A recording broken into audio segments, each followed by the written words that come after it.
বিশেষ করে আমাদের যুবক ভাই যারা আছে, এই যে নানা ধরনের অপরাধ, খেলাধুলা, আমরা তো বারবার এই কথাগুলো বলতেছি যে বাণিজ্যিক খেলাধুলা এগুলো সম্পূর্ণরূপে হারাম। আর এই খেলাধুলা বা এই বিষয়গুলো আপনার শয়তান এমনভাবে ছড়ায় দেয় যে অনেক আলেমদের মধ্যে আপনার এই বিষয়গুলো জানা নাই। এই গত কয়েকদিন আগে যে বাংলাদেশের খেলা গেল, আপনার আমরা এক অনুষ্ঠানে ছিলাম, ওখানে অনেক আলেম ছিল।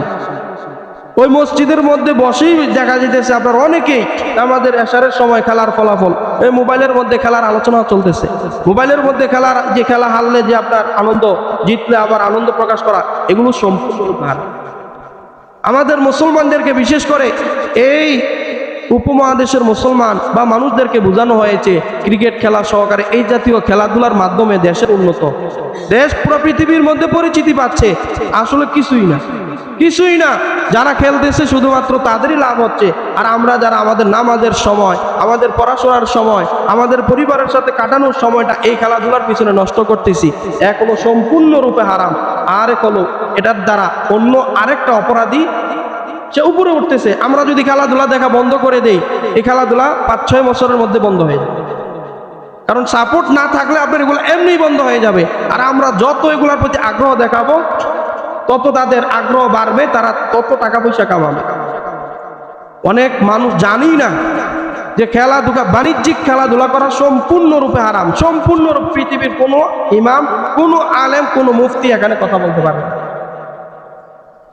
আমরা একবারে চ্যালেঞ্জ করে বলতেছি যে সম্পূর্ণরূপে হারাম। সে যত বড় আল্লাহর ওলি হোক আর দেশ একবারে দুনিয়া উড়াই ফেল, এখনো খেলাধুলা করা আর খেলাধুলা দেখা তো সম্পূর্ণরূপে হারাম।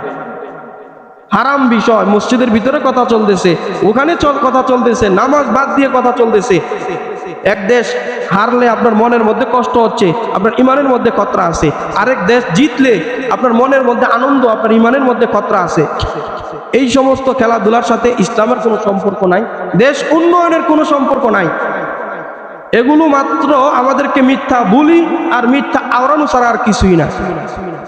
নামাজের মতো ফরজ বিধান বাদ দিয়ে খেলাধুলা করা, কাল কিয়ামতের ময়দানে রব্বুল আলামিনের কাছে জবাব দেওয়ার কোনো সুযোগ থাকবে না।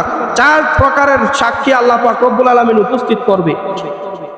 জমিন সাক্ষী দিবে, অঙ্গ প্রত্যঙ্গ সাক্ষী দিবে, ফেরেশতা সাক্ষী দিবে, সর্বশেষ আল্লাহ পাক রব্বুল আলামিন নিজেই সাক্ষী দিবে। তুমি নামাজের সময় বাজারে ছিলা, নামাজের সময় টিভির সামনে বসে বসে খেলা দেখছো, আমি নিজে সাক্ষী দিলাম, জাহান্নাম ছাড়া কোনো থাকবে না। আল্লাহ পাক রব্বুল আলামিন